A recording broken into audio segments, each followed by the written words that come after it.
I, 29F, am facing a difficult situation with my older sister Emma, 33F, and could really use some advice. Our childhood was far from ideal. We grew up in a small, rundown house on the outskirts of a dying industrial town. Our parents struggled with addiction for as long as I can remember. Dad would disappear for days on end, leaving us with Mom, who was barely functional most of the time. Emma practically raised me. She'd wake me up for school, pack my lunches when we had food, and made sure I did my homework. I remember one winter when I was about 8. Our heat got shut off. Emma, only 12 herself, figured out how to light the gas stove safely so we could stay warm. She was my protector, my hero. But as we got older, things got harder. Emma started hanging out with a rough crowd in high school. I think she was just looking for an escape from our home life. By 15, she was using drugs regularly. At first, it was just weed, but it escalated quickly to harder stuff. I covered for her at first, lying to our parents about where she was. I thought I was helping, but looking back, I was just enabling her. There was one night when I was 14 that I'll never forget. Emma was supposed to pick me up from a school dance, but she never showed. I waited for hours in the cold before walking the 5 miles home alone. I found her passed out on the bathroom floor, needle still in her arm. I was terrified she was dead. That was the first time I realized how bad things had gotten. Despite everything, I managed to do well in school. It was my escape, my ticket out of that life. When I was 17, I got a scholarship to a college in the city, 3 hours away. It was my chance to break free, but I felt so guilty about leaving Emma behind. She told me to go, promised she'd get clean. I left, hoping things would get better. College was a culture shock. I was surrounded by people who'd never known real hunger or fear. But I adapted. I threw myself into my studies and worked part-time jobs to support myself. That's where I met Jack, 31M. He was a customer at the cafe where I worked, always leaving big tips and stopping to chat. We started dating in my sophomore year. Jack came from a stable, middle-class family. At first, I was embarrassed to tell him about my background. But when I finally opened up, he was incredibly understanding. He helped me work through a lot of my childhood trauma and showed me what a healthy relationship looks like. Meanwhile, things with Emma got worse. She'd call me at odd hours, asking for money. Once she showed up at my dorm, high out of her mind, causing a scene that almost got me kicked out of housing. I had to distance myself to focus on my education, but the guilt ate at me constantly.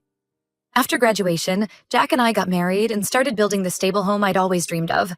We now have 2 beautiful kids, Zoe, 5F, and Tyler, 3M. I have a good job in marketing, and Jack runs his own small business. We have a cozy house in a safe neighborhood with a fridge that's always full. Sometimes I still can't believe this is my life. But Emma's addiction spiraled further out of control. She'd steal from our parents, our relatives, anyone she could. I'd get calls about her being arrested or in the hospital. I tried to help by paying for rehab twice, but she always relapsed within weeks. The last straw was 3 years ago. Emma showed up at my house unexpectedly, clearly high, with the sketchy-looking guy she introduced as her friend. While I was distracted getting the kids a snack, they tried to steal my laptop and some jewelry. If Jack hadn't come home early from work and caught them, who knows what else they would have taken. I had to call the police. Watching them put Emma in handcuffs broke my heart, but I knew I had to protect my family. After that incident, I cut contact completely. I changed my number and blocked Emma on social media. It was the hardest thing I've ever done, but I had to put my kids' safety first. I mourned the loss of my sister, the person she used to be before drugs took over. Last week, out of the blue, Emma called me from a new number.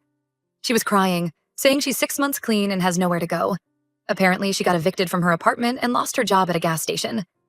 She begged me to let her stay with us, just for a little while until she gets back on her feet. Part of me wants to help her.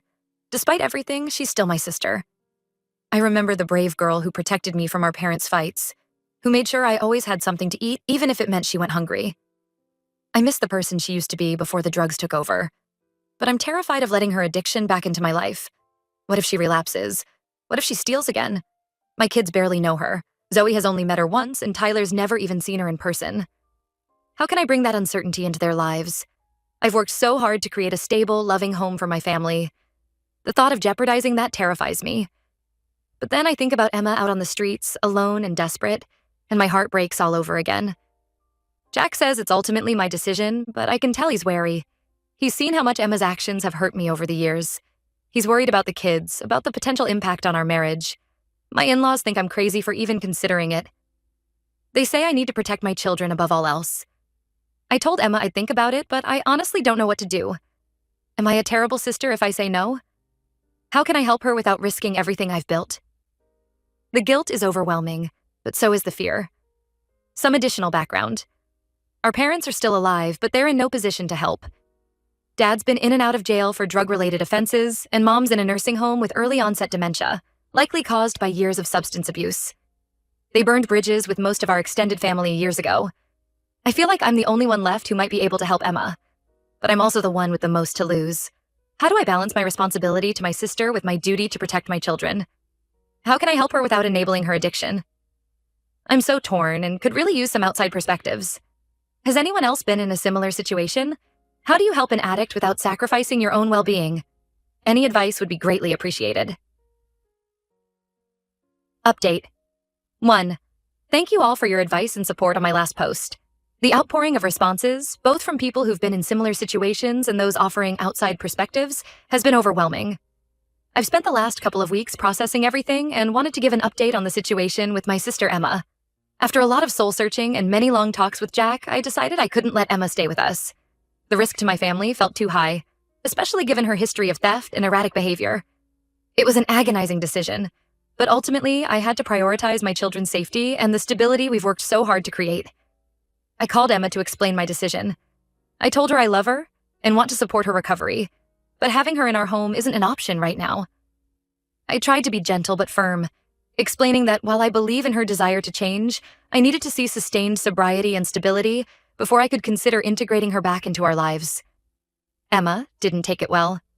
She accused me of abandoning her, saying I was selfish and heartless for not helping family. She brought up all the times she protected me as kids, saying I owed her this. She said if I really loved her, I'd give her a chance. It was painful to hear, but I stood my ground. I did offer alternatives. I said I'd help her find a shelter and look into job training programs. I even offered to pay the deposit on an apartment once she found steady work. But Emma refused, saying if I really cared, I'd let her stay with us. She hung up on me and I was left feeling guilty and conflicted. A few days later, my phone exploded with messages from relatives I hadn't heard from in years. Turns out Emma had gone on a Facebook rant, twisting the story to make herself look like a victim. She painted a picture of herself as a recovered addict who just needed a little help to get back on her feet, conveniently leaving out her history of theft and relapses. Suddenly, distant aunts and cousins were messaging me, saying I should be ashamed for not helping my sister. Even my parents, who Emma had stolen from countless times, were guilt-tripping me. It was surreal to be labeled the bad guy for trying to protect my family. Jack was furious at how Emma was manipulating the situation. He wanted to post our side of the story, but I worried that would just escalate things. Instead, I decided to reach out privately to a few key family members to explain the full situation. Some understood, others still thought I was being cruel. Then, last weekend, things took a turn for the worse. We had taken the kids to the park and stopped for groceries on the way home. As we pulled into our driveway, I saw someone sitting on our front porch. My heart sank as I realized it was Emma. She looked terrible. Thin and gaunt, her clothes dirty and hanging off her. As soon as she saw us, she stood up and started yelling, demanding to be let in. It was clear she was high, her eyes wild and unfocused. I asked Jack to take the kids to our neighbor's house while I dealt with Emma. As soon as the car pulled away, Emma's demeanor changed. She started crying, begging me to help her. When that didn't work, she switched to threats, saying if I didn't help her, she'd tell my kids what kind of person their mom really is. I was shaking, but I held my ground. I told Emma she needed to leave or I'd call the police. She screamed that I was dead to her, that I was no better than our parents, and that she hoped I'd rot in hell. Then she stormed off down the street. I broke down as soon as she was out of sight. Jack found me crying on the porch when he got back. He held me while I sobbed, alternating between guilt and anger and fear. Now I'm a mess. I feel horrible for turning Emma away, especially seeing how desperate she is. What if this was her rock bottom and I missed the chance to help? But I'm also angry at how she's trying to manipulate me and turn our family against us, and I'm terrified of what she might do next. Jack has been incredibly supportive through all of this. He reminded me that I've tried to help Emma many times before, and that I need to prioritize our kids' safety. He suggested changing our locks and getting security cameras, which we're going to do this week. I'm struggling with how to handle the family fallout. Do I try to explain my side to everyone or just ignore it? And how do I move forward knowing Emma is out there, angry and desperate? I'm worried about what she might do next. I'm also not sure how to explain this to Zoe and Tyler. They're young, but they picked up that something is wrong. Zoe asked why Aunt Emma was yelling, and Tyler's been extra clingy since it happened. How do I help them understand why they can't see their aunt without scaring them? This whole situation has brought up so many old wounds and feelings. I'm trying to stay strong for my family, but inside I'm a wreck. I keep having nightmares about finding Emma overdosed like I did when we were teenagers. Then I wake up feeling guilty for not helping her, only to remember why I had to make this choice. I know logically that I'm doing the right thing by protecting my kids, but emotionally I'm torn apart. How do I reconcile my love for my sister with my need to keep my family safe? How do I move forward from here? Any advice on how to handle this situation would be really appreciated. How do I stay firm in my boundaries while still leaving the door open for Emma if she truly gets clean? And how do I start to heal from all of this? Update 2. It's been about 2 months since my last update, and a lot has happened. I want to thank everyone again for their support and advice. It's really helped me navigate this difficult situation. After Emma showed up at our house, we took several security measures. We installed cameras, changed our locks, and gave photos of Emma to Zoe and Tyler's schools with instructions not to let her pick them up. It felt extreme, but I needed to know my family was safe. For a few weeks, things were quiet. No calls from Emma, no more social media drama. I was starting to relax a bit when I got a call from the local police department. Emma had been arrested for possession and petty theft. She gave them my number as her emergency contact. The officer asked if I'd be willing to post her bail. I was torn. Part of me thought maybe this would be her wake-up call, that helping her now could set her on the right path. But then I remembered all. The advice about enabling and how Emma needs to face the consequences of her actions to truly hit rock bottom. After talking it over with Jack, I told the officer I couldn't help. It was one of the hardest things I've ever done. I cried for hours after, feeling like I'd abandoned her. Jack reminded me that I was doing the right thing, but it still felt awful. A week later, I got a letter from Emma in jail. Seeing her handwriting, steadier than it had been in years, brought back a flood of memories. She apologized for showing up at our house and for the Facebook drama. She said being arrested was a wake-up call, and she wanted to get clean for real this time. She asked if I'd visit her in jail. I was hesitant, but Jack encouraged me to go. He said it was a safe way to talk to her without risking our home. So I went.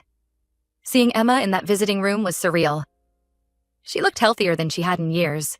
I guess being locked up forced her to detox. We talked for an hour. She cried, saying she was ashamed of how she'd acted. She talked about wanting to change, but not knowing how. I told her I loved her, but couldn't risk having her in our lives until she was stable. I said I'd support her recovery from a distance. Letters, phone calls, maybe visits if she stayed clean. But she couldn't come to our house or see the kids until she proved she was better. Emma seemed to accept this. She asked about Zoe and Tyler and cried when I showed her a recent photo. She said she wanted to be the aunt they deserved.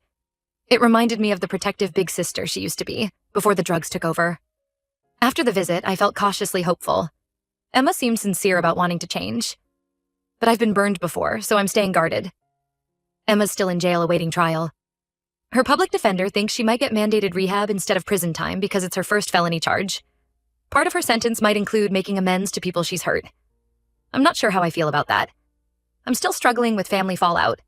Some relatives have come around after hearing about Emma's arrest, realizing I was right to be cautious. Others are still giving me the cold shoulder. I'm trying not to let it bother me, focusing on my immediate family instead. Zoe and Tyler are picking up that something's going on. We decided to tell them a simplified version, that Aunt Emma is sick and needs special doctors to get better, so we can't see her for a while. Zoe asked if it's like when her friend's dad went to the hospital for drinking too much. Kids are perceptive. I'm taking things day by day. I'm proud of myself for holding firm on my boundaries, even though it's been brutal. I'm cautiously optimistic about Emma, but trying not to get my hopes up too much. I know recovery is a long road with lots of setbacks. For now, I'm focusing on my family and trying to heal from all this stress. Jack and I are looking into family counseling to help us all process this situation. I'm also considering finding a support group for families of addicts.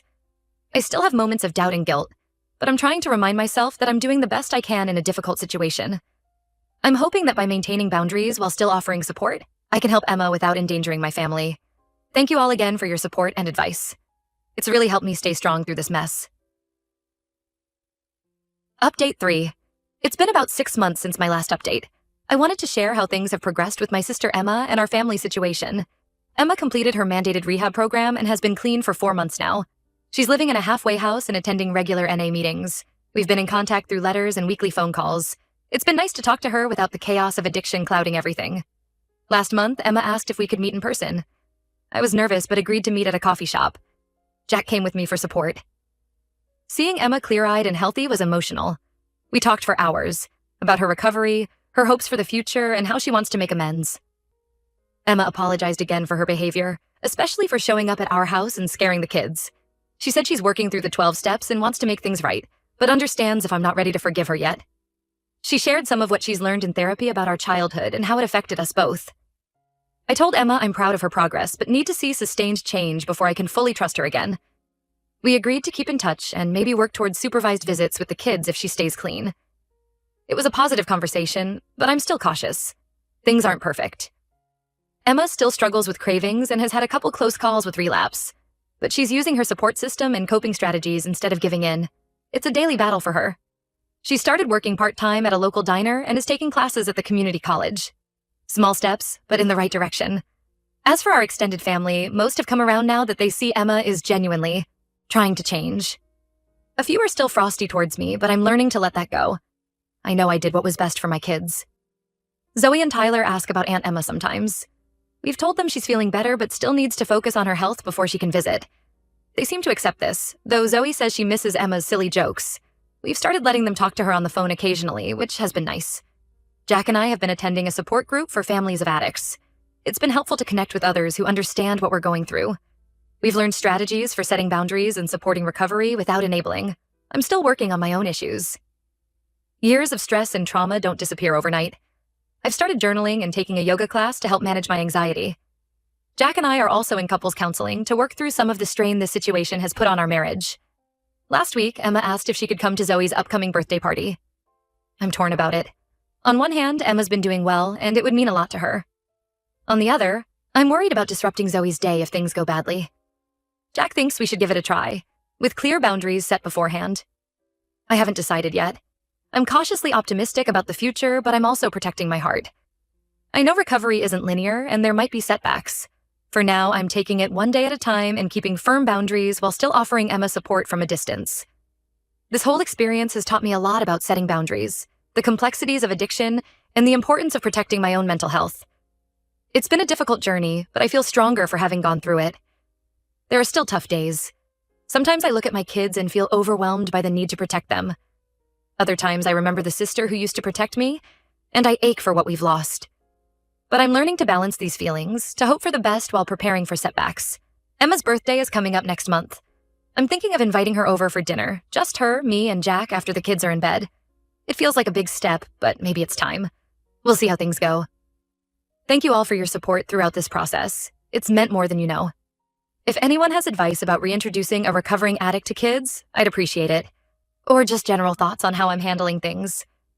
This journey is far from over, but I feel like we're moving in the right direction.